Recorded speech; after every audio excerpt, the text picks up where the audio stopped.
मेरे साथ एक अध्याय निकालिए उत्पत्ति की पुस्तक और उसका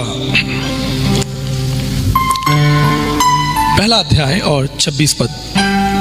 यह लिखा है कि परमेश्वर ने कहा कि हम मनुष्य को अपनी समानता में बनाएंगे। आप परमेश्वर की समानता में हैं, इस बात के लिए आपको गौरव होना चाहिए। इस संसार में कोई भी ऐसी चीज नहीं जो परमेश्वर की समानता में है सिवाय मनुष्य के। एक बार मैं अपने पत्नी के साथ मेरी बेटी के स्कूल के कार्यक्रम में गया और वहां पर मंच पर मेरी जो बच्ची है आर्निका, बड़ी बेटी है, अभी वो 13 साल की है। उस समय वो 7 साल की थी और एक मंच पर उसका एक कार्यक्रम था, उसका एक प्रतियोगिता थी, डांस प्रोग्राम था। तो जैसे आप सब पीछे बैठे हैं, इतनी दूर में पीछे बैठा था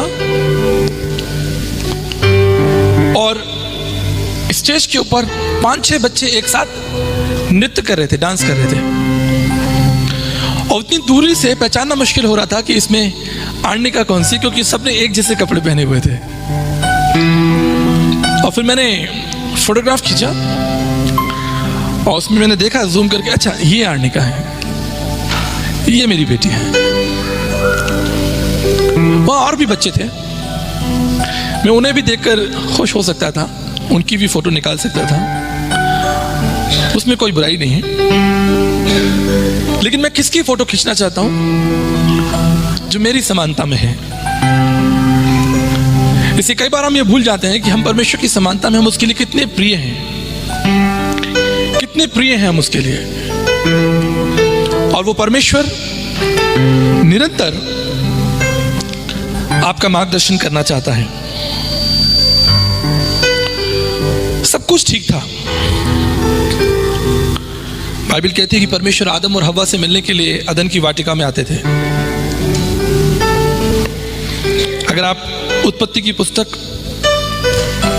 उसका 3 अध्याय और 10 पद पढ़ेंगे, वहां लिखा है, उसने कहा कि मैं तेरा शब्द बारी में सुनकर डर गया, क्योंकि मैं नंगा हूं इसलिए मैं छिप गया हूं। एक दिन पहले तक सब कुछ ठीक था। परमेश्वर और मनुष्य की अद्भुत संगति होती थी, जैसे हम लोग संगति में बैठे हैं। लेकिन एक दिन जब परमेश्वर आदम और हव्वा से मिलने के लिए आया, लिखा है वो आदम परमेश्वर की उपस्थिति से छिप गया और डरने लगा।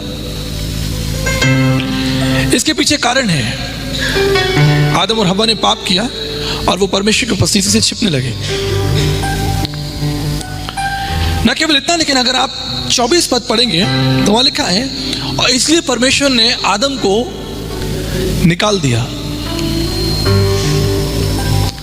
जिस परमेश्वर ने प्रेम किया, चिंता की, जिसने मनुष्य को बनाने से पहले उसकी सारी आवश्यकताओं को बनाया, अपनी समानता उसे दी, उससे प्रेम किया, बाइबल कहती है कि एक दिन परमेश्वर ने उसको अदन की वाटिका से, अर्थात अपनी उपस्थिति से निकाल दिया।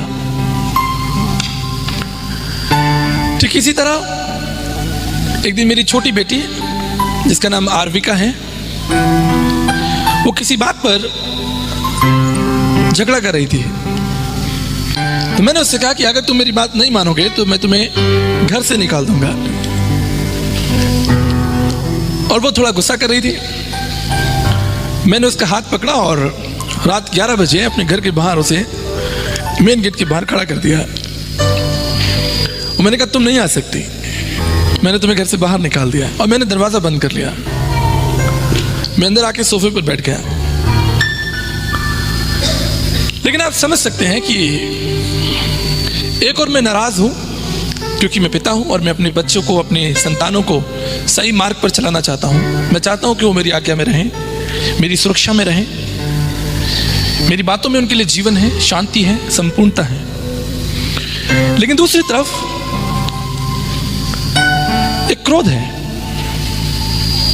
प्रेम भी है, क्रोध भी है। वो लगभग 5 मिनट बाहर खड़ी रही, रोती रही। लेकिन उसके बाद मैंने दरवाजा खोला और मैंने उसे अपने घर में बुलाया, उसे गले लगाया और लगभग 1 घंटा उससे बातचीत की और उससे प्रेम किया। यह कहानी यहां खत्म हो सकती थी। परमेश्वर ने सृष्टि की, मनुष्य को बनाया, उससे प्रेम किया, फिर एक दिन परमेश्वर को गुस्सा आया क्योंकि पाप किया और परमेश्वर ने उसे अदन की वाटिका से निकाल दिया। ये बाइबल यहाँ खत्म हो सकती थी, ये अध्याय यहाँ खत्म हो सकता था, लेकिन जैसे जैसे आप आगे पढ़ेंगे आप देखेंगे कि वो परमेश्वर किस तरह से बार बार उस मनुष्य की चिंता करता है और उसके पीछे आता है। ये परमेश्वर का स्वभाव है। किसी ने कहा कि मनुष्य परमेश्वर के बगैर नहीं रह सकता, लेकिन आज की सुबह मैं आपको बताना चाहता हूं कि अगर मनुष्य परमेश्वर के बगैर नहीं रह सकता तो परमेश्वर भी मनुष्य के बगैर नहीं रह सकता। ये एक सच्चाई है। और इसलिए जब आप बाइबल के अध्यायों को आगे पढ़ते रहते हैं आप देखते हैं कि वो परमेश्वर, जब हमने बार बार पाप किया, बार बार परमेश्वर को धोखा दिया, बार बार वो परमेश्वर हमारे पीछे आया, बार बार उसने हमारे साथ संगति की। लूका उसका 15 अध्याय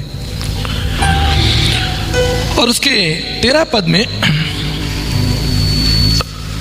लिखा है कि बहुत दिन ना बीते थे कि छोटा पुत्र सब कुछ इकट्ठा करके दूर देश चला गया और वहां कुकर में अपनी संपत्ति को उड़ा दिया।